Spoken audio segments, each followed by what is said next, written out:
الحمد لله وكفى وسلام على عباده الذين اصطفى أما بعد أعوذ بالله من الشيطان الرجيم بسم الله الرحمن الرحيم وما الحياة الدنيا إلا متاع الغرور سبحان ربك رب العزة عما يصفون وسلام على المرسلين والحمد لله رب العالمين اللهم صل على سيدنا محمد وعلى آل سيدنا محمد وبارك وسلم وما الحياة الدنيا إلا متاع الغرور اور دنیا کی زندگی دھوکے کی متاع ہے۔ جس دنیا میں ہم زندگی گزار رہے ہیں اس کو قرآن مجید میں دھوکے کا گھر کہا گیا۔ اس کو کہتے ہیں ایلیوژن، کہ انسان دیکھ کچھ رہا ہوتا ہے، حقیقت کچھ اور ہوتی ہے۔ اس کی مثال یوں سمجھ لیجیے کہ ایک آدمی گرمی کے موسم میں اپنی گاڑی پہ سفر کر رہا ہے تو اسے سامنے سڑک کے اوپر پانی نظر آتا ہے، اس کو سراب کہتے ہیں۔ حالانکہ سڑک کے اوپر پانی ہوتا نہیں، مگر فیلنگ ایسی ہوتی ہے کہ جیسے پانی ہے۔ تو ایک فیلنگ ایسی جو حقیقت نہ ہو اس کو ایلیوژن کہتے ہیں، اور یہ ایلیوژن اس دنیا میں بار بار انسان کو لگتا ہے، اسی کو دھوکے کا گھر کہا گیا۔ لکھے پڑھے لوگ، سمجھدار اور عقل مند لوگ وہ بھی دھوکے میں آ جاتے ہیں۔ ہر وہ چیز جو انسان کو اس کے مقصد سے ہٹا دے اس کو دھوکا کہتے ہیں۔ اس کی مثال یوں سمجھ لیجئے کہ ایک آدمی نے حج کے لیے جانا تھا، اس کو آخری فلائٹ کے اوپر سیٹ ملی اور فرسٹ کلاس میں ملی۔ اس نے کہا مجھے حج پہ تو ضرور جانا ہے، اس نے فرسٹ کلاس کی ٹکٹ خرید لی۔ اب جب تیاری کرنی تھی، جانا تھا، تو اس کو ذرا دیر ہو گئی، کھانا بھی نہ کھا سکا اور باقی بھی تیاری نہ کر سکا۔ تو کسی نے اس کو کہا کہ فکر کی بات نہیں، آپ ایئرپورٹ پہ جائیں، جب آپ فرسٹ کلاس لاؤنج میں جا کر بیٹھیں گے تو وہاں کھانا ہوتا ہے، تسلی سے کھانا کھا لینا۔ وہ پہلی مرتبہ سفر کر رہا تھا، اس نے کہا بہت اچھا۔ اب اس نے چیک ان کروا لیا اور فرسٹ کلاس لاؤنج میں آ گیا تو اس نے دیکھا کہ وہاں تو بوفے سسٹم ہے، بہت اچھے کھانے بڑے ہیں مختلف کوالٹیز کے۔ تو اس نے کہا کہ میں کیوں نہ تسلی سے یہاں کھانا کھا لوں، اخبار پڑھ لوں۔ اب وہ کھانا کھانے میں، اخبار پڑھنے میں اتنا مصروف ہوا کہ اس کو وقت کا پتہ ہی نہ چلا، اور جب اس کو احساس ہوا تو اس وقت فلائٹ کے دروازے بند ہو گئے تھے اور فلائٹ جا رہی تھی۔ اب اس کو واپس آنا پڑا، اس کی حج مس ہو گئی۔ تو اس کا کھانا کھانا، اخبار پڑھنا اور فرسٹ کلاس لاؤنج میں بے فکر ہو کے بیٹھنا، اس کو دھوکا کہیں گے۔ چاہیے یہ تھا کہ اس کو فکر ہوتی کہ میں نے کس ٹائم پہ دروازے کے اوپر پہنچنا ہے اور جہاز میں بیٹھنا ہے، مگر یہ تو بھول گیا۔ اسی طرح انسان کو اس دنیا میں ایسے کام پڑتے ہیں، ایسے معاملات سے سروکار پڑتا ہے کہ یہ ان میں اتنا مصروف ہو جاتا ہے کہ یہ اپنی موت کو بھول جاتا ہے، آخرت کو بھول جاتا ہے۔ اس لیے اس دنیا کو دھوکے کا گھر کہا۔ ہمارے ایک بہت قریبی دوست تھے، بڑے عقل مند، سمجھدار، شائننگ اسٹوڈنٹ تھے۔ ایک سبجیکٹ میں وہ فیل ہو گئے۔ ہمیں بڑی حیرت ہوئی کہ یہ تو تیسری چوتھی پوزیشن لینے والا بچہ یہ سبجیکٹ میں فیل کیسے ہو گیا، اس کی سپلی کیسے آ گئی؟ تو میں نے اس سے پوچھا کہ بھئی بتائیں آپ کی سپلی کیسے آئی؟ اس نے کہا کہ جی پیپر سے ایک دن پہلے میرے پاس میرے انکل آئے اور انہوں نے مجھے کہا کہ جس دن پیپر ہوتا ہے میں تو رات کو پوری رات پڑھتا تھا، ایسے کرتا تھا. ایسی باتیں انکل نے کی کہ میں نے سوچا میں آج ساری رات پڑھوں گا. چنانچہ میں پوری رات پڑھتا رہا، حتیٰ کہ میں پیپر دینے کے لیے جب اپنے ایگزامینیشن ہال کے اندر آ کر بیٹھا تو بیٹھتے ہی میرے اوپر نیند غالب آ گئی. اب مجھے پیپر دینا تھا اور میرا دماغ سو رہا ہے، نہ مجھے کوئی چیز یاد آ رہی ہے، میری آنکھ نہیں کھل رہی. میں پیپر حل ہی نہ کر سکا اور میں پیپر میں فیل ہو گیا. اب اس کو دھوکہ کہیں گے کہ اس نے ایک ایسی چیز کو اچھا سمجھ لیا، ساری رات جاگنا جو اس کے حق میں اچھا نہیں تھی.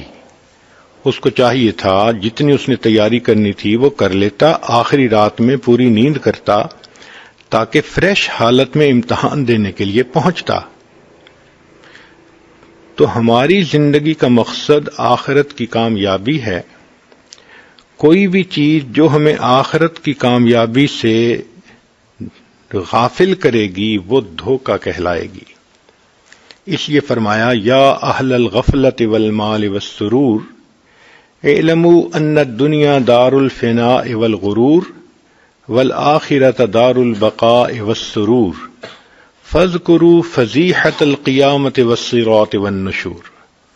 تو مومن کو اس دنیا میں بہت واچفل اور بہت ویجیلنٹ رہنا پڑتا ہے، شیطان کسی گناہ کا ارتکاب نہ کروا دے، انسان نیکی کو مس نہ کر لے، چھوڑ نہ بیٹھے، کوئی ایسا کام نہ ہو کہ جس کی وجہ سے انسان اللہ رب العزت کی نظر سے گر نہ جائے. چنانچہ نبی علیہ الصلوۃ والسلام کے بارے میں حدیث مبارکہ میں آتا ہے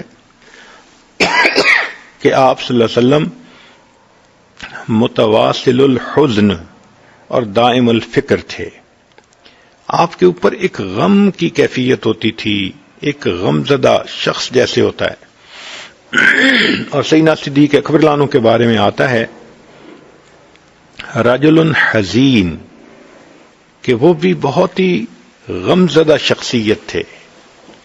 ان حضرات کے اوپر غم اس لیے سوار تھا کہ ان کو ہر وقت آخرت کی فکر رہتی تھی. سیدنا عمر بن الخطاب رضی اللہ تعالیٰ عنہ کے بارے میں آتا ہے کہ وہ اتنا روتے تھے کہ ان کی دونوں آنکھوں سے جو آنسو ٹپکتے تھے اس کی وجہ سے ان کے رخسار کے اوپر لکیریں بن گئی تھیں، نشان بن گئے تھے آنسوؤں کے ٹپکنے کے. حضرت علی رضی اللہ تعالیٰ عنہ ایک رات مسجد میں کھڑے تھے اور کہہ رہے تھے یا صفرا یا بیضا غر غیری، اے سونے اے چاندی میرے غیر کو دھوکہ دے، میں تیرے دھوکے میں آنے والا نہیں ہوں. تو ان حضرات کی زندگیوں کا مطالعہ کرنے سے یہ بات سامنے آتی ہے کہ یہ بے پرواہ لوگ نہیں تھے کہ جن کو فکر ہی کوئی نہ ہو اور زندگی میں کوئی غم نہ ہو، پریشانی نہ ہو، بلکہ یہ وہ لوگ تھے جو فکر مند رہتے تھے، اپنی آخرت کے بارے میں ہر وقت سوچتے تھے. حضرت عثمان غنی رضی اللہ تعالی عنہ کا قول ہے کہ مومن کو اس دنیا میں 6 قسم کے غم لگے ہوتے ہیں. ہر مومن کو اس دنیا میں 6 قسم کے غم لگے ہوتے ہیں. پہلا ہے اہل و عیال ذکر سے غافل نہ کر دے. قرآن مجید میں اللہ تعالیٰ فرماتے ہیں یا ایھا الذین آمنوا لا تلھکم اموالکم ولا اولادکم عن ذکر اللہ. اے ایمان والو، تمہارا مال اور تمہاری اولاد تمہیں اللہ کی یاد سے غافل نہ کر دے. آپ دیکھیں آج انسان غفلت میں پڑتا ہے تو کام کاروبار بزنس کی وجہ سے، اموالکم، یا پھر پڑتا ہے تو اپنے بیوی بچوں کی وجہ سے، یہ دو ہی چیزیں ہیں جو انسان کے لیے غفلت کا سبب بنتی ہیں۔ کیسے؟ اب ذرا غور کیجئے گا۔ مثال کے طور پہ شادی بیٹے کی کرنی ہے تو بیٹے کی شادی میں اتنی مصروفیت، نمازیں قضا کر بیٹھتے ہیں، شادی میں اتنی مصروفیت کہ باقی دینی کام ایک طرف رہ جاتے ہیں۔ پھر ذرا دیکھیے کہ شادی سے پہلے سب روٹھے ہوئے رشتہ داروں کو منا لیتے ہیں۔ اگر گھر میں کام کرنے والا بھی کوئی ناراض تھا، ڈرائیور تھا یا کوئی اور، تو اس کو بھی منا لیتے ہیں کہ جی خوشی کا موقع ہے، ہر کسی کو منا لیں۔ تو اتنی اچھی تیاری کی، سب کو منا لیا روٹھے ہوئوں کو، لیکن جب شادی کا وقت آیا تو مخلوط محفل ہو گئی۔ مرد عورتیں بے حجاب ایک دوسرے کے سامنے ہیں، بے پردہ ہو گئے، تو شادی کے موقع پہ اللہ اور اس کے رسول کو ناراض کر دیا۔ اس کا مطلب یہ کہ جو ایک ڈرائیور کو اہمیت دی کہ اس کو منایا گیا، اتنی اہمیت تو اپنے رب کو بھی نہ دی گئی، اتنی اہمیت تو نبی علیہ الصلوۃ والسلام کو بھی نہ دی گئی۔ ہمیں یہ چاہیے تھا کہ ہم اس شادی کے موقع پہ ایسے سنت طریقے سے کرتے، کوئی گناہ نہ ہوتا، اللہ اور اس کے رسول صلی اللہ علیہ وسلم راضی ہو جاتے۔ آج کتنے لوگ ہیں جو ان شادی کی بیاہ اور رسوم میں لگ کر شریعت کے خلاف کام کر لیتے ہیں۔ تو معلوم ہوا کہ مال اور اولاد یہ دھوکہ ہے، واچفل رہنا چاہیے۔ سیدنا صدیق اکبر لانو کو ایک دفعہ ان کی اہلیہ نے کہا کہ بڑا میرا دل چاہتا ہے کہ کوئی سویٹ ڈش بناؤں، تو آپ مجھے کچھ دے دیں۔ انہوں نے فرمایا میں تو بیت المال سے صرف اتنا لیتا ہوں کہ جو عام غذا کے لیے میرے لیے کافی ہو، میں ایکسٹرا تو نہیں لیتا۔ انہوں نے کہا ٹھیک ہے۔ اب انہوں نے کیا کیا کہ تھوڑا تھوڑا پیسہ بچانا شروع کر دیا گروسری میں سے، حتیٰ کہ ایک دن انہوں نے حلوہ بنایا، تو جب سیدنا صدیق اکبر انہوں نے دیکھا تو انہوں نے پوچھا کہ یہ حلوہ کیسے بنایا؟ انہوں نے کہا کہ میں تھوڑا تھوڑا پیسہ بچاتی رہی، اتنے پیسے ہو گئے کہ میں سویٹ ڈش بنا سکوں۔ تو صدیق اکبر انہوں نے فرمایا کہ دیکھو میں بیت المال سے لیتا ہوں، اتنا لے سکتا ہوں جتنا ایک عام بندہ لیتا ہے، اور عام بندے کو سویٹ ڈش کے لیے آسانی نہیں ہوتی۔ یہ کہہ کر جتنا انہوں نے پیسہ اکٹھا کیا تھا، آئندہ تنخواہ میں سے اتنا پیسہ لینا کم کر دیا۔ سیدنا عمر رضی اللہ تعالیٰ عنہ کے پاس ایک مرتبہ مال غنیمت میں بہت سی خوشبو آئی، تقسیم کرنے کا وقت آیا تو آپ کی بیوی نے کہا کہ حضرت میں خوشبو تقسیم کر دیتی ہوں۔ فرمایا نہیں، کسی اور عورت کو کہتا ہوں۔ انہوں نے پوچھا کیوں، آپ کو مجھ پہ اعتماد نہیں کہ میں ٹھیک ٹھیک تقسیم کروں گی؟ فرمایا یہ تو اعتماد ہے کہ ٹھیک ٹھیک تقسیم کرو گی، لیکن جب آپ خوشبو کو تقسیم کر رہی ہوں گی، اس وقت اگر آپ کے ہاتھ پر کچھ خوشبو لگی یا اس کی خوشبو آپ نے سونگھی تو یہ کس کھاتے میں جائے گی؟ میں یہ بھی نہیں چاہتا کہ امیر المومنین کی بیوی خوشبو میں سے تھوڑا سا بھی زیادہ حصہ حاصل کرے۔ سوچئے کہ وہ لوگ اس معاملے میں کس قدر محتاط ہوتے تھے۔ عمر بن عبدالعزیز رحمۃ اللہ علیہ، ان کی رشتہ دار عورت آئی، کہنے لگی کہ آپ کے حکم سے بیت المال سے کوئی پیسہ بھی کسی کو دیا جا سکتا ہے، تو میرے لیے آپ کچھ کر دیں۔ انہوں نے کہا کہ میں تو نہیں ایسے کسی کو فیور کر سکتا۔ انہوں نے کہا کہ آخر میں تمہاری رشتہ دار ہوں، ان کا رشتہ دار ہیں، لیکن میں آپ کو اتنا ہی دے سکتا ہوں جتنا ہر مسلمان کا حق ہے، اس سے زیادہ نہیں دے سکتا۔ پھر اس کے بعد عمر بن عبدالعزیز رحمۃ اللہ علیہ نے کہا کہ آگ جلائی جائے۔ جب آگ جلائی گئی تو آپ نے گوشت منگایا اور اس کو آگ کے اوپر بھونا۔ جب وہ بھن رہا تھا تو آپ نے اپنی اس رشتہ دار عورت کو بلا کر کہا کہ دیکھو، آپ جو مجھے کہہ رہی ہو نا کہ آپ مجھے دوسروں سے زیادہ دے دو، آپ چاہتی ہو کہ جہنم میں میرا بدن اس طرح جل رہا ہو جس طرح آگ کے اوپر یہ گوشت کی بوٹی جل رہی ہے. تو پہلا غم کہ اہل و عیال ذکر سے غافل نہ کر دیں، اور دوسرا غم کہ دنیا آخرت سے غافل نہ کر دے. فرمایا وَمَا الْحَيَاةُ الدُّنْيَا إِلَّا مَتَاعُ الْغُرُورِ، یہ دنیا کی زندگی تو دھوکے کی متاع ہے. چنانچہ ہاروت اور ماروت جو جادو لائے تھے، جب وہ جادو لوگ کرتے تھے تو یفرقون بہ بین المرء وزوجہ، اس جادو کی وجہ سے خاوند اور بیوی کے درمیان فاصلے ہو جاتے تھے، جدائی ہو جاتی تھی.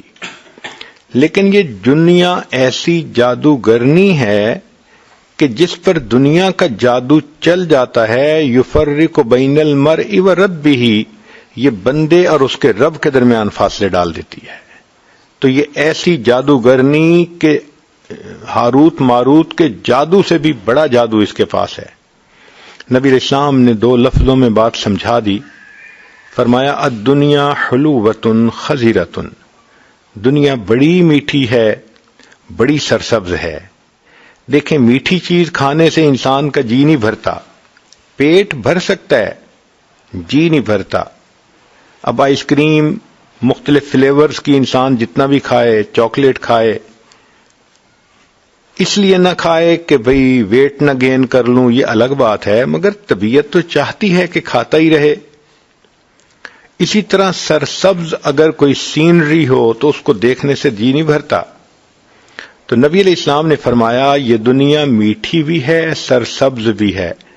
جتنا بندہ دنیا کے اندر انوالو ہوتا ہے کاموں میں، اتنا یہ اور بندے کو اپنے اندر الجھا لیتی ہے اور اس کو موت سے غافل کر دیتی ہے.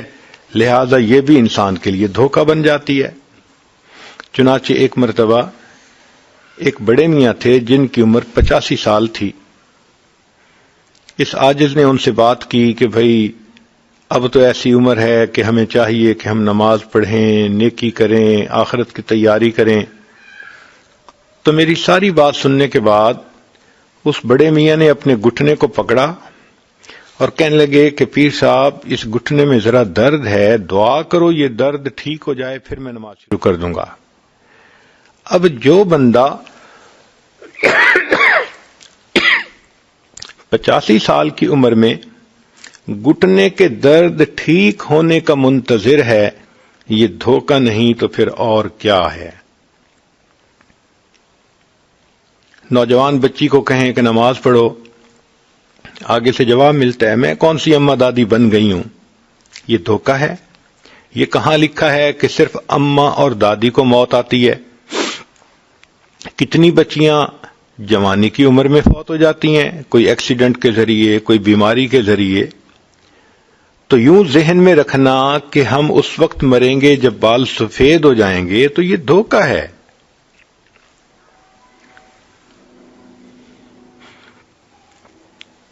ایک مرتبہ میدان عرفات میں وقوف عرفہ کا وقت تھا، سب لوگ دعائیں مانگ رہے تھے. ایک بڑے میاں 2-3 نوجوانوں کے ساتھ بیٹھے شادی بیاہ کی باتیں کر رہے تھے. تو مجھے عجیب سا لگا کہ وقوف عرفہ میں تو دعا مانگنے کا وقت ہوتا ہے، اتنا قیمتی وقت ہے، اور یہ بڑے میاں ان کے ساتھ اس وقت میں بیٹھ کے یہ نکاح شادی کی باتیں کر رہے ہیں. تو میں نے ان سے حال چال پوچھنے کے لیے ان کو سلام کیا. میں نے پوچھا کہ آپ کا کیا حال ہے؟ کہنے لگے جو گزر جائے واہ واہ ہے. تو اس پر بھی حیرت ہوئی. زندگی تو ایسے لگ رہی تھی کہ چہرے پہ سنت نہیں، نماز کی پابندی نہیں، تو زندگی تو آہ آہ تھی. اور وہ کہتے ہیں کہ جو گزر جائے واہ واہ ہے. میں نے پوچھا آپ کی عمر کتنی ہوگی؟ کہنے لگے عمر تو میری 72 سال ہے، لیکن میرا دل 25 سے اوپر نہیں گیا. اب میدان عرفات میں وقوف عرفہ کے وقت جو بوڑھا بیٹھ کر یہ کہے کہ میرا دل 25 سے اوپر نہیں گیا، یہ دھوکہ نہیں تو اور کیا ہے.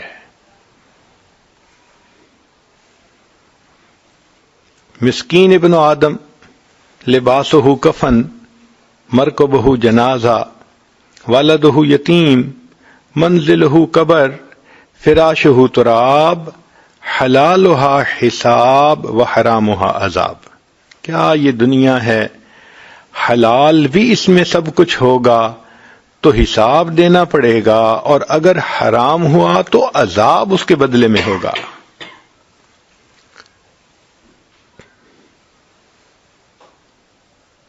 تیسرا غم ہر مومن کو یہ ہوتا ہے کہ شیطان اعمال کو باطل نہ کر دے. چنانچہ شیطان ہمارا دشمن ہے. قرآن مجید میں رب کریم نے فرما دیا ان الشیطان لکم عدو فاتخذوہ عدوا. یہ شیطان تمہارا دشمن ہے، تم اس کو دشمن ہی بنا کے رکھو. اور یہ شیطان ہمیں خیال ڈالتا رہتا ہے گناہوں کے، اور چونکہ ہمارے اپنے نفس کی اصلاح نہیں ہوتی تو ہم شیطان کے آئیڈیے کے پیچھے پڑ جاتے ہیں اور گناہوں میں لگ جاتے ہیں.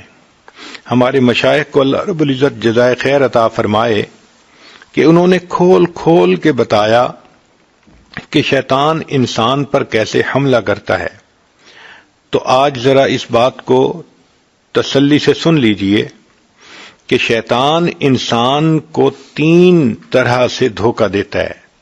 سب سے پہلے جب انسان نے کوئی نیکی کا کام کرنا ہوتا ہے تو ذہن میں ڈالتا ہے اچھا پھر کر لیں گے. توبہ کرنی ہے، ہاں پھر کر لیں گے. نماز شروع کرنی ہے، اچھا پھر کر لیں گے. یعنی اس موقع پہ نہیں کرنے دیتا.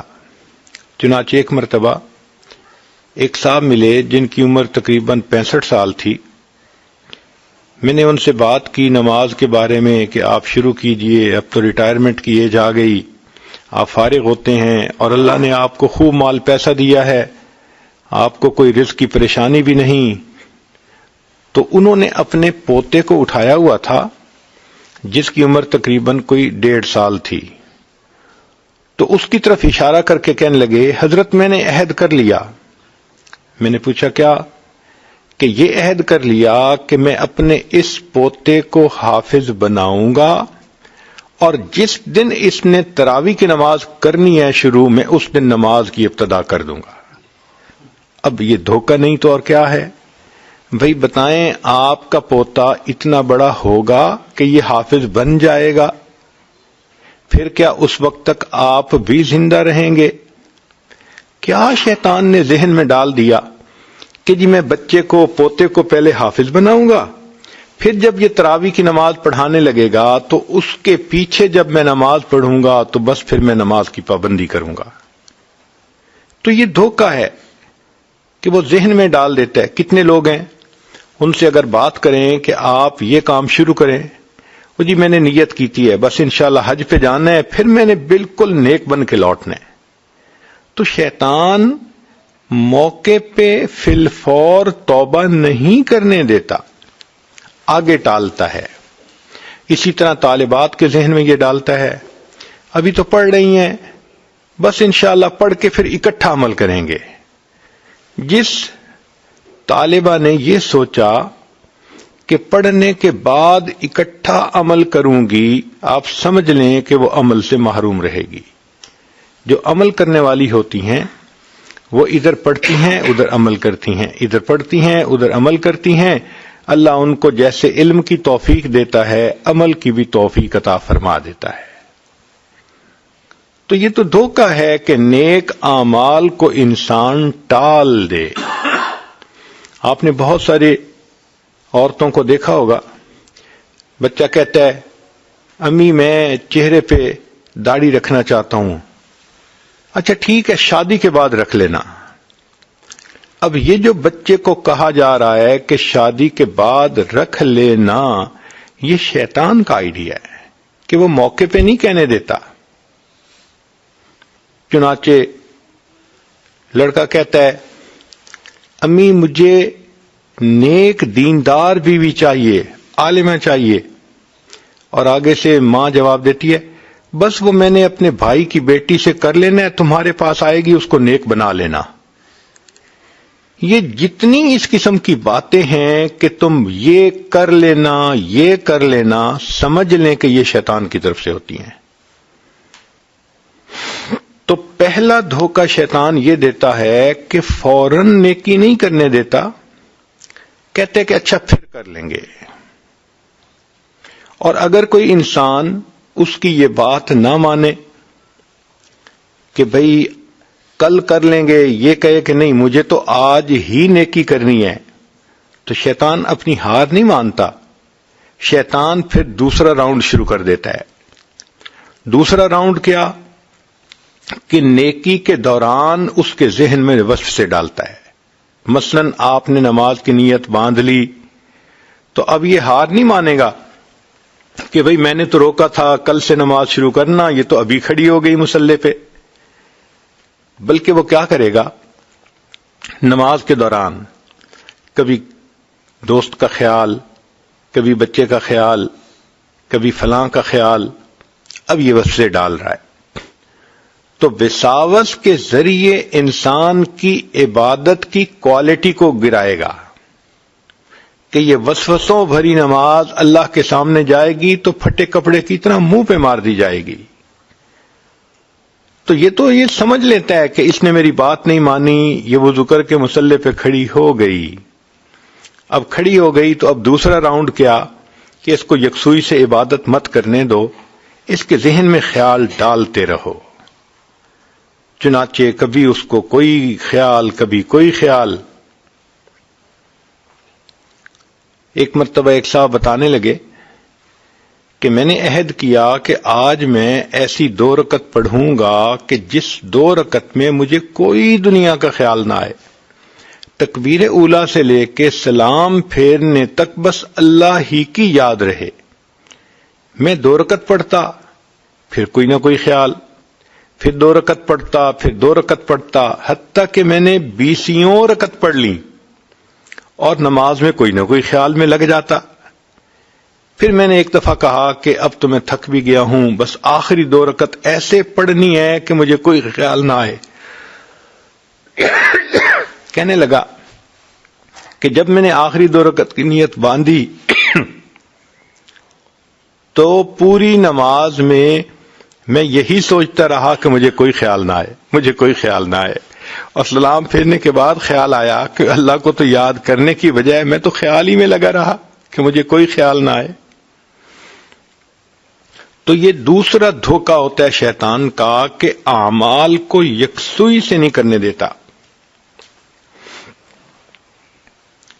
ایک طالبہ پڑھنے کے لیے تو مدرسے میں آ گئی، لیکن اب شیطان اس کو وسوسے دلاتا ہے، کبھی گھر کی یاد دلائے گا، کبھی بہن کی یاد آئے گی، کبھی کسی دوست کی یاد آئے گی، دل اچاٹ کرے گا تاکہ پڑھائی میں دل نہ لگے، سبق یاد نہ کر سکے، اور اچھی طرح دلچسپی سے یہ جو ہے علم حاصل نہ کرے۔ تو یہ شیطان کی دوسری ٹرائی ہوتی ہے کہ عمل کے دوران بندے کو صحیح عمل نہیں کرنے دیتا، اور اگر انسان فرض کرو عمل کر بھی لے اور شیطان کے وساوس کی طرف دھیان نہ دے تو شیطان پھر بھی ہار نہیں مانتا، پھر ایک تیسرا راؤنڈ شروع ہو جاتا ہے۔ اس تیسرے راؤنڈ میں شیطان کوشش کرتا ہے کہ اس کا کیا ہوا عمل ضائع ہو جائے۔ یہ سب سے زیادہ خطرناک چیز ہے۔ کیسے؟ ریا کے ذریعے سے۔ چنانچہ ایک صاحب بات کرنے لگے، جب میں 4تھی مرتبہ حج پہ گیا تو یہ ہوا تھا۔ اب بتائیں کہ بھئی حج پہ گئے تھے یہ ہوا تھا، اس میں 4تھی مرتبہ کہنے کی کیا ضرورت تھی؟ ریاکاری، کہ دوسروں کو پتہ چلے کہ میں نے 4 حج کیے ہیں، ریا کی وجہ سے عمل ضائع۔ مؤذن کو مسجد میں آ کر بتائیں گے، آج آپ نے فجر کی جب اذان دی تو آپ نے یوں کیا، میں تو اصل میں تہجد میں جاگا ہوا ہوتا ہوں۔ بھائی کیا ضرورت تھی لوگوں کے سامنے یہ سب کچھ بتانے کی؟ اس کو کہتے ہیں ریاکاری، کہ دوسروں کے سامنے دکھاوا کرنا، اس ریا سے کیا ہوا عمل ضائع ہو جاتا ہے. اور پھر دوسرا حسد سے ضائع کرنا. حدیث پاک میں آتا ہے الحسد یاکل الحسنات کما تاکل النار الحطب، کہ جس طرح آگ خشک لکڑی کو کھا لیتی ہے، حسد اس طرح انسان کی ہوئی نیکیوں کو کھا لیتا ہے. اب کبھی کلاس فیلو لڑکی کے ساتھ حسد کر دیا، کبھی رومیٹ کے ساتھ حسد ہو گیا. ایسی بری بیماری ہے یہ حسد کہ انسان کے کیے ہوئے عمل ضائع ہو جاتے ہیں. کبھی کبھی انسان کلمات کفر زبان سے نکلوا دیتا ہے اور پچھلے سارے عمل ضائع ہو جاتے ہیں.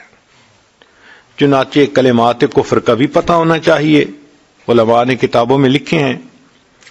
چنانچہ مالا بدمن میں حضرت قاضی ثناء اللہ پانی پتی رحمۃ اللہ علیہ نے کلمات کفر کا بیان بھی کیا. فارسی کی کتاب ہے. اس میں انہوں نے یہ مسئلہ بھی لکھا کہ اگر دو عورتیں بات کر رہی تھیں اور ایک نے بات کرتے ہوئے کہا کہ بھئی شریعت کا تو یہ حکم ہے، اور دوسری نے آگے سے کہہ دیا رکھ پرے شریعت کو فقد کفر، اس نے کفر کا ارتکاب کر لیا. اب بتائیں یہ اتنا نازک مسئلہ ہے کہ اگر کسی نے شریعت کی بات کہی جی کہ یہ تو شریعت کی بات ہے، اور سننے والی عورت آگے سے کہہ دے گی کہ رکھ پرے شریعت کو، تو ان الفاظ کے کہنے سے کفر کا ارتکاب کیا، پچھلے سارے اس کے عمل ضائع ہو گئے.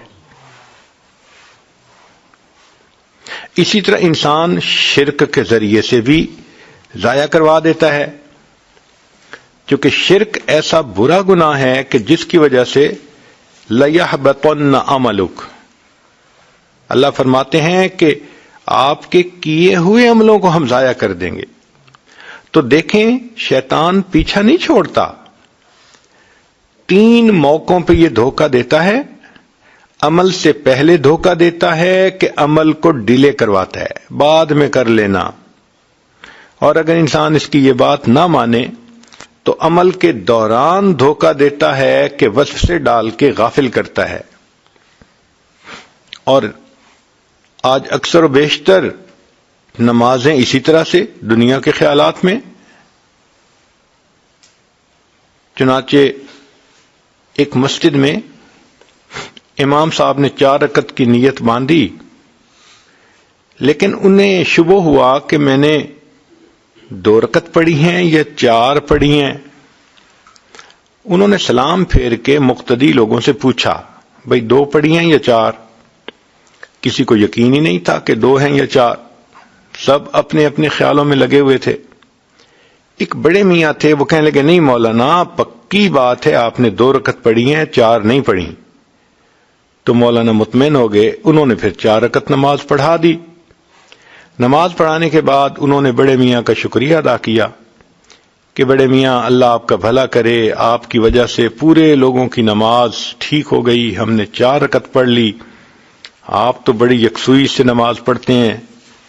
تو بڑے میاں نے جواب دیا مولانا میرے 4 بیٹے ہیں اور میں ہر رکعت میں ہر بیٹے کے بزنس کے بارے میں سوچتا ہوں، تو آج تو صرف 2 کے بزنس کے بارے میں سوچا تھا، باقی 2 کا رہ گیا، تو مجھے پتہ چل گیا کہ آپ نے 2 رکعت پڑھی ہیں، 4 نہیں پڑھی. اور یہ قرب قیامت کی علامات میں سے ہے. نبی اسلام نے فرمایا تم دیکھو گے کہ مسجد نمازیوں سے بھری ہوگی، ان کے دل اللہ کی یاد سے غافل ہوں گے. تو شیطان پہلا دھوکہ دیتا ہے کہ عمل کرنے میں رکاوٹ ڈالتا ہے، تاخیر کرواتا ہے. پھر دوسرا حملہ کہ جب عمل انسان کر رہا ہوتا ہے اس وقت اس کو وساوس کے ذریعے سے غافل کرنے کی کوشش کرتا ہے. اور تیسرا حملہ کہ جب انسان عمل کر لیتا ہے حسد کے ذریعے، ریا کے ذریعے، کلمات کفر کے ذریعے، شرک کے ذریعے ان اعمال کو برباد کروا دیتا ہے. اس لیے یہ شیطان ہمارا پکا دشمن ہے. تو 6 غم ہر مومن کے لیے ہیں دنیا میں. پہلا غم اہل و عیال ذکر سے غافل نہ کر دے. دوسرا غم دنیا آخرت سے غافل نہ کر دے، تیسرا غم کہ شیطان اعمال کو باطل نہ کر دے، اور چوتھا غم کہ کرامن کاتبین نافرمانی نہ لکھ لیں۔ چنانچہ انسان جو بھی گناہ کرتا ہے ان گناہوں کو اسی وقت لکھنے والے فرشتے لکھ لیتے ہیں۔ ان علیکم لحافظین کرامن کاتبین یعلمون ما تفعلون، تو ہمارے اوپر محافظ متعین ہیں، جو گناہ کرتے ہیں وہ فرشتے لکھ لیتے ہیں۔ تو مومن کو ہر وقت یہ فکر ہوتی ہے۔ چنانچہ اللہ والے ہر وقت یہ سوچتے ہیں کہ کوئی ایسا عمل نہ ہو کہ فرشتے نام اعمال میں گناہ لکھ لیں۔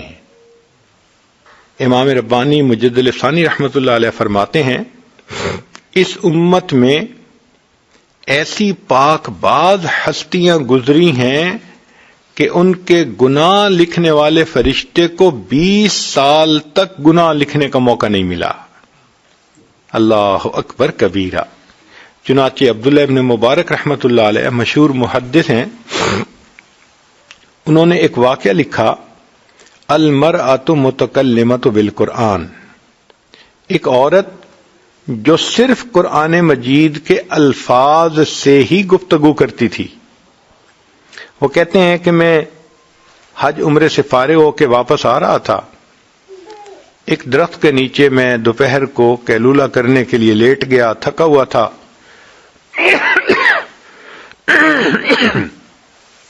جب میں اٹھا تو میں نے دیکھا کہ اونٹ پہ سوار کوئی سواری قریب آ رہی ہے۔ قریب آنے پر میں نے کہا السلام علیکم، تو جواب میں ایک بڑی عمر کی عورت بولی اور اس نے کہا سلام قولا من رب الرحیم، گویا اس نے میرے سلام کا جواب دے دیا۔ میں نے پوچھا کہ بڑی اماں آپ یہاں اکیلی کیسے آ گئیں؟ اس نے قرآن کی آیت پڑھی وَمَن يُضْلِلِ اللَّهُ فَلَا هَادِيَ لَهُ، میں سمجھ گیا کہ یہ راستہ بھول گئی ہے اور اب اس کو راستے کی تلاش ہے۔ میں نے پوچھا کہ اماں آپ کدھر سے آ رہی ہیں؟ کہنے لگی وَأَتِمُّ الْحَجَّ وَالْعُمْرَةَ لِلَّهِ، میں سمجھ گیا کہ یہ حج عمرہ کرنے کے بعد واپس آ رہی ہے۔ میں نے پوچھا اماں آپ نے جانا کدھر ہے؟ اس نے کہا ادخلوا المصر انشاء اللہ آمنین، تو میں سمجھ گیا کہ یہ شہر جانا چاہتی ہے۔ میں نے بھی شہر جانا تھا۔ میں نے کہا کہ اماں آپ چلیں، میں آپ کے اونٹ کی نکیل پکڑ لیتا ہوں اور آپ کو میں شہر تک پہنچا دیتا ہوں۔ کہنے لگی ان احسنتم احسنتم لانفسکم، میں سمجھ گیا کہ بھئی اس نے مجھے دعا دی ہے۔ میں چل پڑا۔ اب راستے میں چونکہ راستہ کچھ لمبا تھا تو مجھے عربی کے کچھ اشعار آتے تھے، میں نے وہ پڑھنے شروع کر دیے۔ جب میں نے وہ پڑھے تو اس عورت نے کہا فَقْرَؤُوا مَا تَيَسَّرَ مِنَ الْقُرْآنِ، کہ بھئی اگر تم نے کچھ پڑھنا ہی ہے تو قرآن مجید میں سے کچھ پڑھ لو۔ کہنے لگے میں نے پھر قرآن کی تلاوت شروع کر دی۔ جب شہر کے قریب پہنچے تو میں نے اس سے پوچھا اماں اس شہر میں آپ کا کون ہے؟ اس نے قرآن کی آیت پڑھی المال والبنون زینت الحیات الدنیا، تو میں سمجھ گیا کہ اس کے بیٹے ہیں۔ تو میں نے پوچھا کہ آپ کے بیٹوں کے کیا نام ہیں؟ اس نے قرآن کی آیت پڑھی ابراہیم و اسماعیل و اسحاق و یعقوب، تو مجھے پتہ چل گیا کہ اس کے یہ 4 بیٹے ہیں۔ تو میں نے اس جگہ پہنچ کے جہاں قافلے اترتے تھے ان بچوں کا نام لے کے آواز لگائی تو میں نے دیکھا کہ 4 نوجوان بچے جن کے چہروں پہ نیکی کا نور تھا، بہت منور چہرے تھے، تقوی نظر آتا تھا ان کی زندگی میں، اتباع سنت نظر آتی تھی، وہ اس کے بیٹے تھے۔ وہ چاروں کے چاروں آ گئے، وہ اپنی والدہ کو ڈھونڈتے پھر رہے تھے اور فکر مند تھے کہ والدہ کی سواری کہاں رہ گئی۔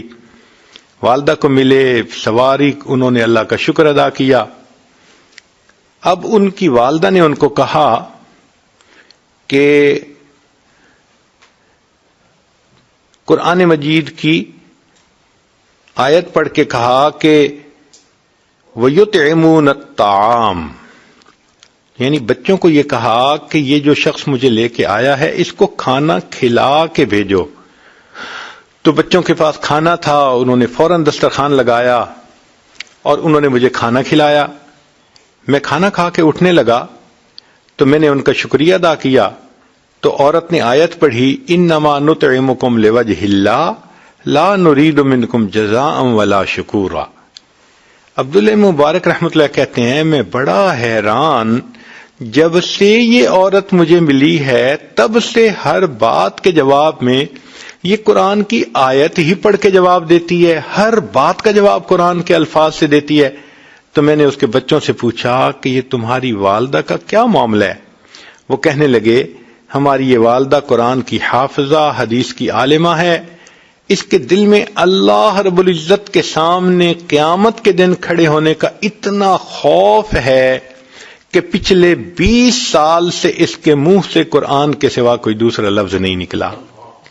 اب اگر سوچئے کہ اس امت میں ایسی عورتیں بھی قیامت کے دن اللہ کے سامنے پیش ہوں گی کہ 20 سال تک ان کی زبان سے قرآن کے سوا کوئی دوسرا لفظ نہیں نکلا، تو وہاں اگر آج کی بچیاں ذرا سی بات میں کسی پہ تہمت ہے، غیبت ہے، کسی کے بارے میں بدگمانی ہے، الزام تراشی ہے، لایانی باتیں ہیں، ہم اپنے نامہ اعمال کو اللہ کے سامنے کیسے پیش کر سکیں گے؟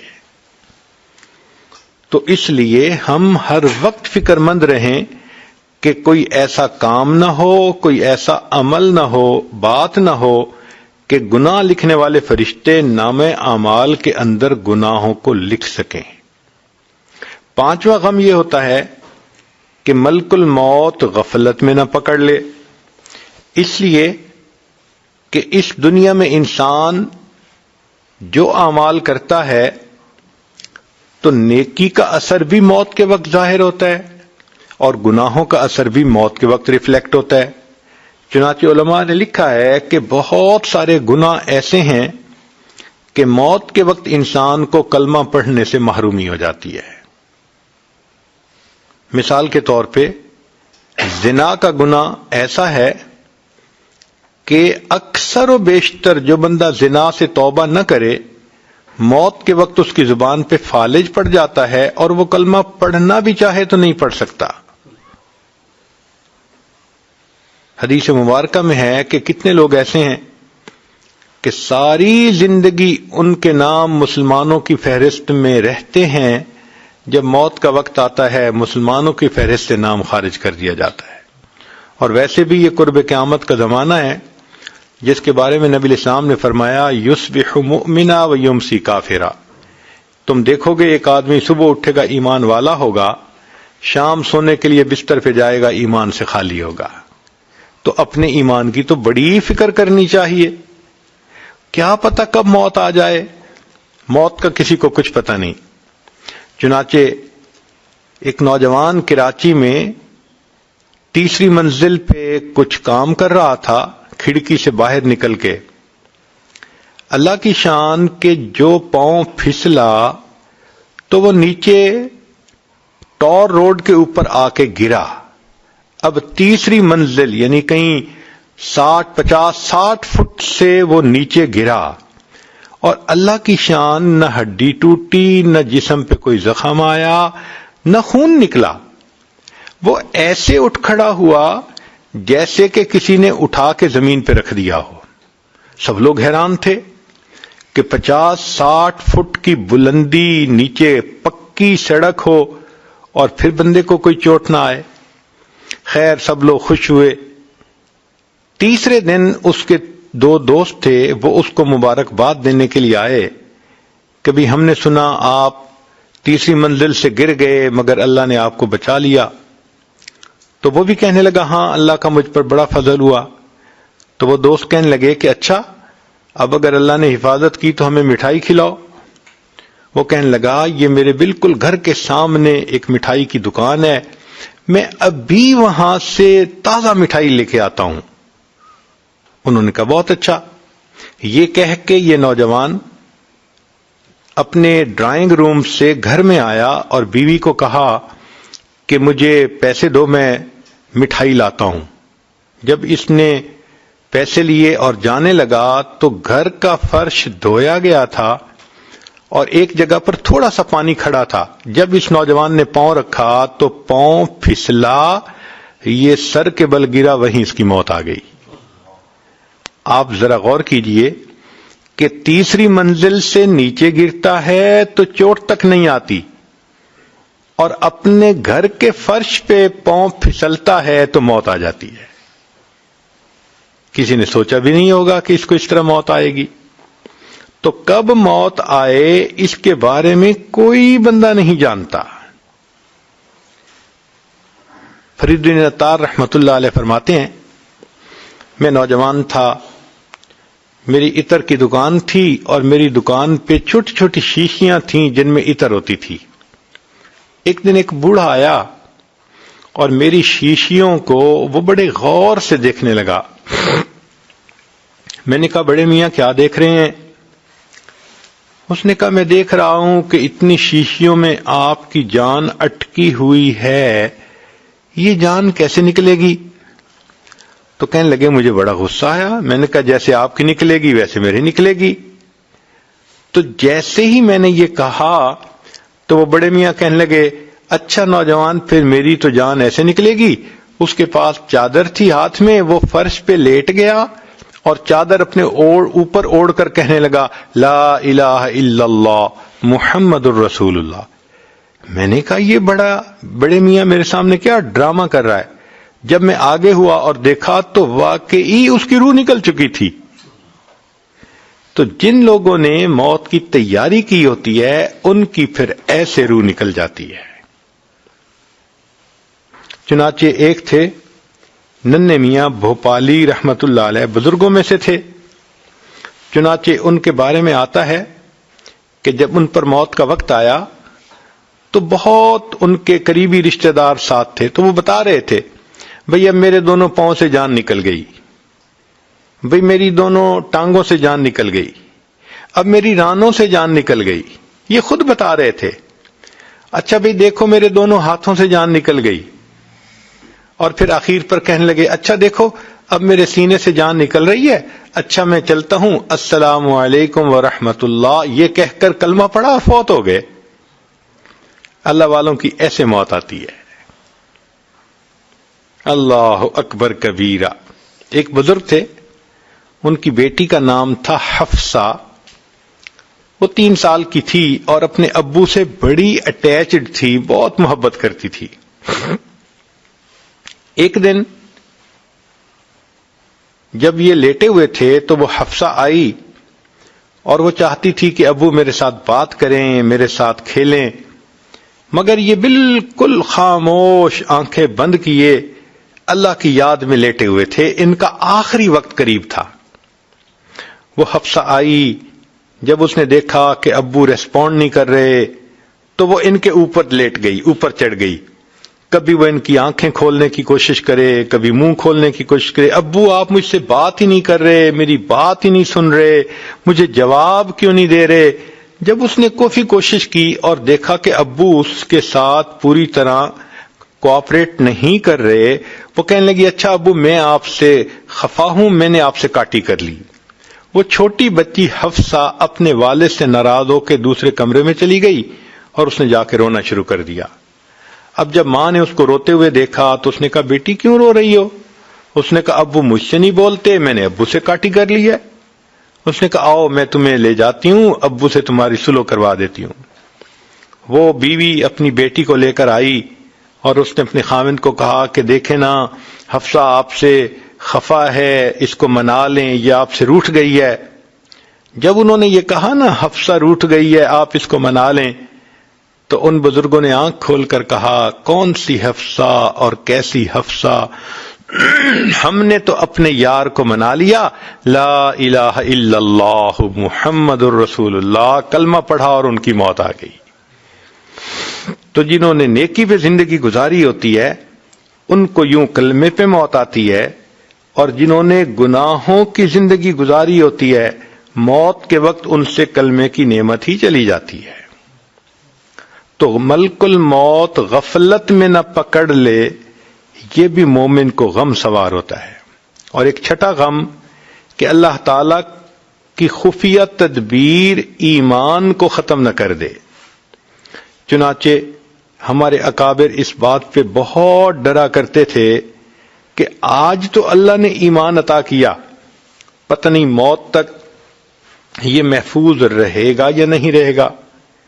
امام احمد بن حنبل رحمۃ اللہ علیہ کا واقعہ ہے کہ جب ان کی وفات کا وقت قریب آیا تو ان کے شاگرد قریب تھے، تو شاگرد جو ہیں وہ کلمہ پڑھنے لگے، لیکن امام صاحب صرف لا کا لفظ پڑھتے اور خاموش ہو جاتے، لا، پھر تھوڑی دیر کے بعد لا، پھر لا، تو 2-3 دفعہ انہوں نے صرف لا کا لفظ پڑھا، پورا کلمہ نہیں پڑھا۔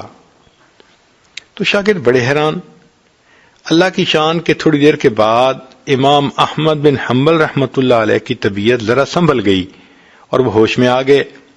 تو شاگردوں نے کہا کہ حضرت ہم تو آپ کے پاس کلمہ پڑھ رہے تھے اور آپ کلمہ پڑھنے کی بجائے صرف لا اور لا کہہ رہے تھے۔ تو امام صاحب نے کہا حقیقت میں اس وقت شیطان میرے سامنے آ گیا تھا اور مجھے کہہ رہا تھا کہ احمد بن حنبل تو ایمان بچا کے دنیا سے چلا گیا، اور میں اسے کہہ رہا تھا لا، نہیں، جب تک میری آخری سانس نہیں نکل جاتی میں اس وقت تک بھی تیرے حملے سے امن میں نہیں ہوں۔ تو ہمارے اکابر تو آخری لمحے تک غمزدہ رہتے تھے کہ کہیں کوئی ایسی غلطی نہ ہو کہ کہیں ایمان ضائع نہ ہو جائے۔ اور واقعی اس دنیا میں کتنے لوگ آئے کہ جنہوں نے ابتدا میں عبادت کی زندگی گزاری، لیکن بالآخر آخری عمر ان کی ہدایت سے ہٹ کر گمراہی میں چلی گئی۔ سفیان ثوری رحمۃ اللہ علیہ ایک مرتبہ بیٹھے ہوئے رو رہے تھے، تو کسی نے کہا کہ حضرت کوئی گناہ سرزد ہو گیا؟ تو ان کے سامنے گندم کا دانہ پڑا تھا، انہوں نے گندم کا دانہ اٹھا کر دکھایا اور فرمایا کہ میں نے اپنی زندگی میں اپنے رب کی اتنی بھی نافرمانی نہیں کی جتنا یہ گندم کا دانہ ہے۔ اس نے کہا اگر اتنی بھی نافرمانی نہیں کی تو پھر روتے کیوں ہیں؟ تو وہ فرمانے لگے کہ میں روتا اس بات پہ ہوں کہ اللہ رب العزت نے مجھے ایمان کی جو دولت ابھی عطا فرمائی ہے، معلوم نہیں یہ موت تک محفوظ رہے گی یا نہیں رہے گی۔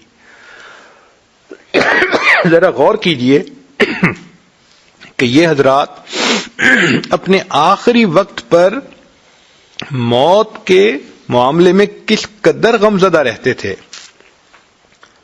کہ کہیں آخری وقت میں ایمان سے ہم محروم نہ ہو جائیں۔ اور قرآن مجید کی ایک آیت بھی ہے، اللہ فرماتے ہیں سَنَسْتَدْرِجُهُم مِّنْ حَيْثُ لَا يَعْلَمُونَ، ہم ان کو درجہ بدرجہ اتاریں گے۔ کتنے لوگ ہوتے ہیں نیکی پہ ہوتے ہیں، ایک سنت چھوٹی، پھر دوسری چھوٹی، کبھی تہجد چھوٹی، کبھی تکبیر اولیٰ چھوٹی، ایک ایک عمل زندگی سے نکلتے کچھ سالوں کے بعد ایک ایسی کیفیت میں وہ آ جاتے ہیں کہ نیکی سے بہت دور ہو جاتے ہیں۔ تو فرمایا سَنَسْتَدْرِجُهُم مِّنْ حَيْثُ لَا يَعْلَمُونَ، ہم ان کو اس طرح درجہ بدرجہ اتاریں گے ان کو پتہ بھی نہیں چلے گا. وَأُمْلِي لَهُمْ إِنَّ كَيْدِي مَتِينٌ. ہم ان کو ڈھیل بھی دے دیں گے اور ہماری تدبیر بڑی پکی ہے. تو یہ دل میں غم ہوتا ہے کہ اگر کسی بات پہ اللہ تعالی ناراض ہو گئے تو یہ ظاہر میں جو ہم نیکی کے اعمال کرتے پھر رہے ہیں یہ ظاہر ہی رہے گا، اندر سے اصلیت نکل جائے گی اور انجام بالآخر برا ہوگا. آخر قرآن مجید میں ہم بلعم باور کے بارے میں پڑھتے ہیں، اللہ تعالیٰ فرماتے ہیں فَمَثَلُهُ كَمَثَلِ الْكَلْبِ، اس کی مثال کتے کی مانند.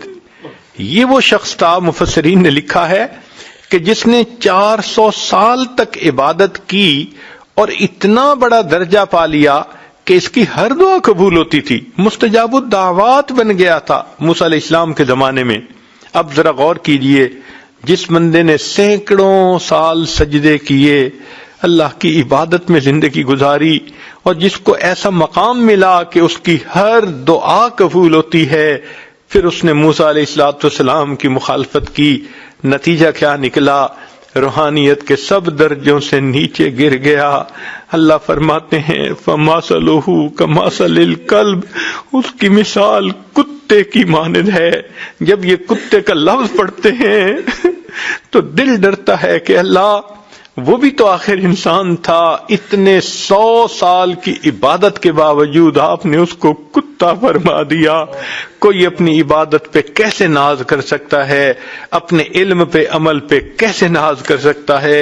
اس لیے ہمیں چاہیے کہ ہم اللہ رب العزت سے ڈرتے رہیں، عجب نہ آئے، تکبر نہ آئے، میں نہ آئے، انسان اپنے آپ کو دوسروں سے بہتر اور برتر نہ سمجھے، بس یہی سمجھے اللہ میں کمزور بندہ ہوں، آپ مجھے عمل کی توفیق عطا فرماتے ہیں، اب ان عملوں کی حفاظت کی بھی توفیق دے دیجئے، اور اللہ جب دنیا سے جانے کا وقت آئے تو ہمارے ایمان کی بھی حفاظت فرما دیجئے.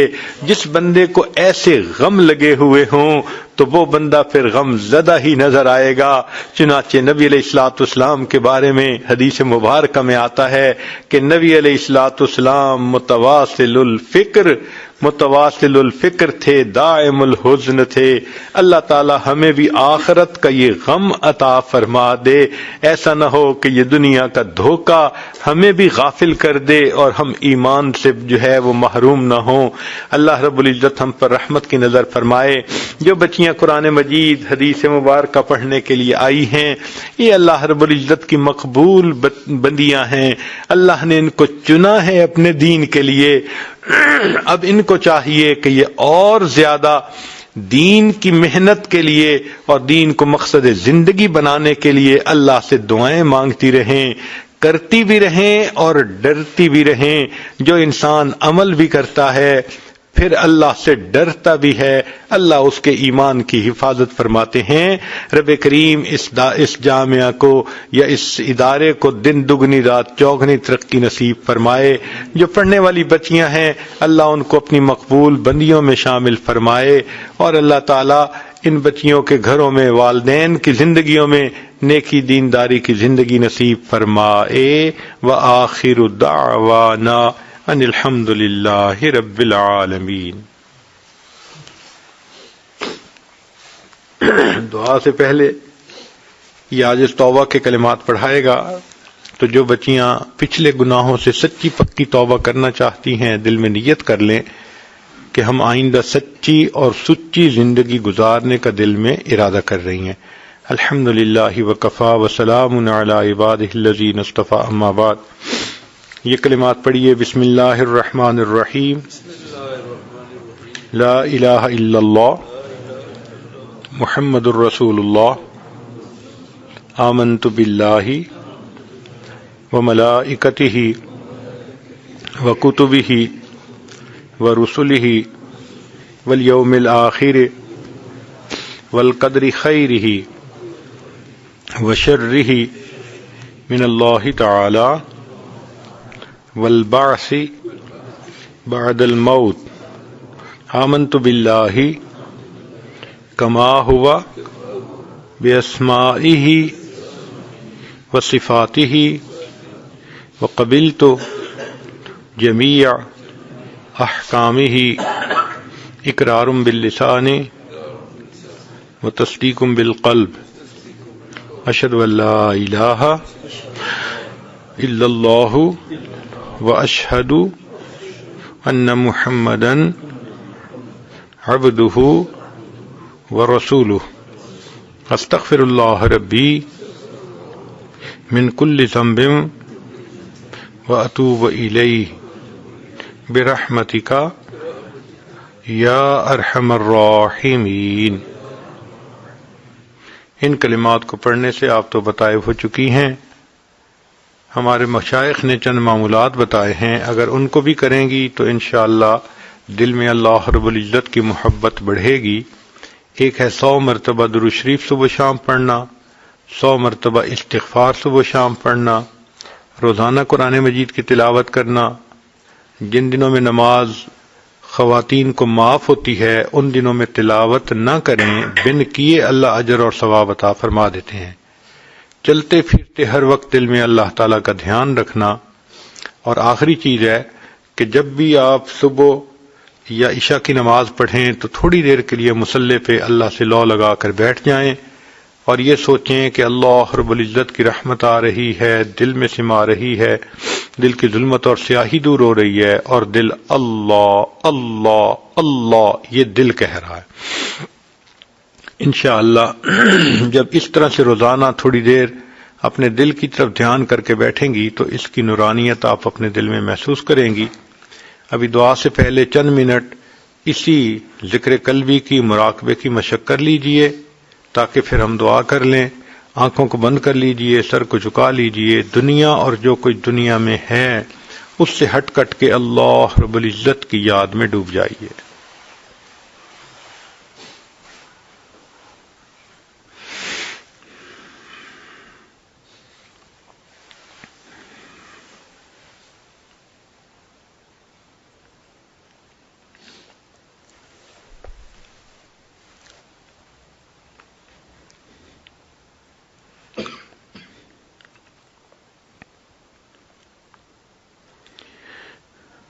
ہوا و حرص والا دل بدل دے، میرا غفلت میں ڈوبا دل بدل دے، بدل دے دل کی دنیا دل بدل دے، خدایا فضل فرما دل بدل دے، گنہگاری میں کب تک عمر کاٹوں، گنہگاری میں کب تک عمر کاٹوں،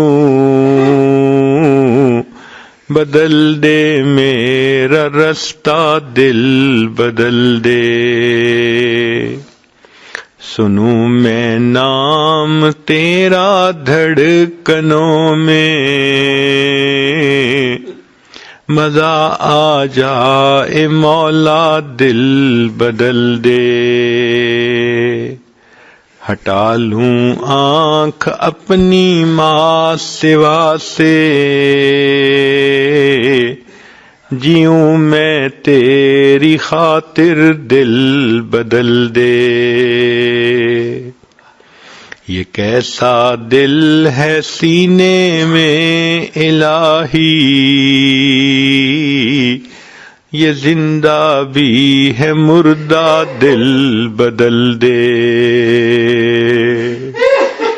پڑا ہوں تیرے در پر دل شکستہ، پڑا ہوں تیرے در پر دل شکستہ، رہوں کیوں دل شکستہ دل بدل دے، تیرا ہو جاؤں اتنی آرزو ہے، تیرا ہو جاؤں اتنی آرزو ہے، بس اتنی ہے تمنا دل بدل دے، میری فریاد سن لے میرے مولا، بنا لے اپنا بندہ دل بدل دے، گنہگاری میں کب تک عمر کاٹوں،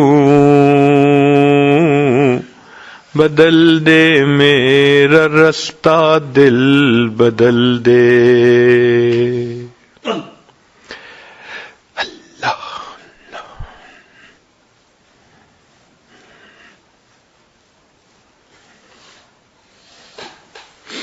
لا الہ الا اللہ محمد الرسول اللہ۔ دعا کر لیجئے، سبحان ربی العلی الوہاب، اللہم صلی علی سیدنا محمد وعلی آل سیدنا محمد وبارک وسلم۔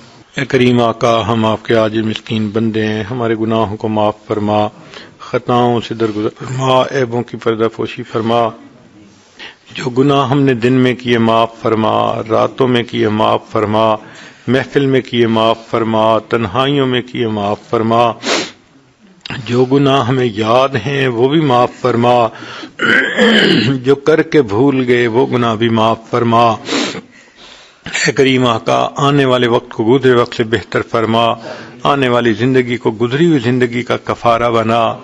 رب کریم، ہمارے جسمانی بیماریوں کو دور فرما، روحانی بیماریوں کو دور فرما، اس سے پہلے کہ ظاہر کی آنکھیں بند ہو جائیں، من کی آنکھیں کھلنے کی توفیق عطا فرما، اس سے پہلے کہ لوگ ہمیں کلمہ پڑھائیں، ہمیں اپنے اختیار سے کلمہ پڑھنے کی توفیق عطا فرما، اس سے پہلے کہ لوگ ہمیں غسل دیں، ہمیں غسل توبہ کرنے کی توفیق عطا فرما، اس سے پہلے کہ لوگ کفن پہنائیں، ہمیں تقوی کی پوشاک پہننے کی توفیق عطا فرما، اس سے پہلے کہ ہماری نماز پڑھی جائے، اللہ ہمیں نماز کی حضوری نصیب فرما، اور اس سے پہلے کہ قیامت کے دن آپ کے سامنے پیشی ہو، اللہ ہمیں اپنی بارگاہ میں قبولیت نصیب فرما۔ اے کریم آقا، ہمارے آنے والے وقت کو گزرے وقت سے بہتر فرما، علم حاصل ہونے کے بعد جہالت کے کاموں سے محفوظ فرما، اللہ عزتیں ملنے کے بعد ذلت سے محفوظ فرما۔ اے کریم آقا، اپنے قرب کے بعد دوری سے محفوظ فرما، ہدایت ملنے کے بعد گمراہی سے محفوظ فرما، دوستی کے رنگ میں دشمنی کرنے والوں سے بھی محفوظ فرما، اللہ ہم پر رحمت کی نظر فرما۔ اے اللہ، جو روٹی کا سائل ہوتا ہے اس کا تو کوئی مسئلہ نہیں، ایک در سے نہ ملے وہ دوسرے پہ چلا جاتا ہے، نہ ملے تیسرے پہ چلا جاتا ہے، اللہ مسئلہ تو ہمارا ہے جن کے پاس ایک ہی در ہے، ہم اچھی طرح جانتے ہیں، اللہ جو آپ کے در سے خالی اٹھتا ہے وہی بد نصیب ہوتا ہے۔ اے کریم، اپنے در سے خالی نہ اٹھائیے، اللہ ہم پر رحمت کی نظر ڈال دیجئے، جھولیاں بھر دیجئے۔ اے اللہ، یہ طالبات مستورات آپ کے سامنے دامن پھیلائے بیٹھی ہیں، ان کی نیک مرادوں کو پورا فرما دیجئے۔ اللہ، جو بچیاں پڑھنے والی ہیں ان کے سینوں کو علم کے نور سے منور فرما۔ اے اللہ، جو پڑھانے والی معلمات ہیں ان کی محنتوں کو قبول فرما، جو ادارے کا اہتمام انتظام چلانے والے ہیں اللہ ان کی بھی قربانیوں کو قبول فرما، جو ادارے کے معاونین ہیں اللہ ان کو اپنے مقربین میں شامل فرما۔ اے میرے مولا، ہم پر رحمت کی نظر فرما۔ کریم آقا، یوسف علیہ السلام نے بھائیوں کو معاف کرتے ہوئے کہا تھا لا تثریب علیکم اليوم، اللہ آپ کے پیارے حبیب صلی اللہ علیہ وسلم نے فتح مکہ کے دن قریش مکہ کو معاف کرتے ہوئے یہی کہہ دیا تھا لا تثریب علیکم اليوم، جاؤ تمہارے اوپر کوئی گناہ نہیں۔ اے اللہ، آپ سب کریموں سے بڑے کریم ہیں اور آپ کو اپنی شان کریمی پہ بڑا ناز ہے۔ قرآن مجید میں آپ نے اس کے جا بجا تذکرے بھی کیے ہیں۔ اللہ آج اپنی شان کریمی کا اظہار فرما دیجئے، اپنے بندے بندیوں کو یہی فرما دیجئے، لا تثریب علیکم اليوم اذهبوا انتم الطلقاء، جاؤ تم بخشے آئے ہو۔ میرے مولا تیری ایک نگاہ کی بات ہے، میری زندگی کا سوال ہے، اے اللہ آپ رحمت کی نظر فرما دیجئے، ہمارے گناہوں کو بخش دیجئے، ہمیں نیکی کے رستے پہ چڑھا دیجئے، اے اللہ استقامت عطا فرما دیجئے، اے اللہ جو زندگی میں نیک اعمال کیے اللہ ان کو شرف قبولیت عطا فرما دیجئے، اور آئندہ ہماری ہر سے نفس شیطان سے حفاظت فرما دیجئے۔ کریم آقا امت مسلمہ کو عزت رفتہ نصیب فرما، ہمیں بار بار اپنے گھر کا دیدار عطا فرما، اپنے حبیب صلی اللہ علیہ وسلم کے در کی قبولیت والی حاضری نصیب فرما، بیماروں کو شفا عطا فرما، جو مقروض ہیں قرضوں کی ادائیگی کی سبیل پیدا فرما، اے اللہ جو پریشان ہیں پریشانیوں کو ختم فرما، اٹکے کاموں کا ہونا آسان فرما، الجھے کاموں کو اپنی رحمت سے سلجھا، اللہ ہماری ان دعاؤں کو اپنی رحمت سے قبول فرما، ہمارے والدین عزیز اقارب مشائخ جو فوت ہو چکے ان کی مغفرت فرما، جن کی آپ نے مغفرت کر دی قرب کے اعلیٰ درجات عطا فرما، اللہ ہماری ان دعاؤں کو قبول فرما۔ ربنا تقبل منا انک انت السمیع العلیم تب علینا انک انت التواب الرحیم، صلی اللہ تعالی علی حبیبہ سیدنا محمد وآلہ واصحابہ اجمعین برحمتک یا ارحم الراحمین۔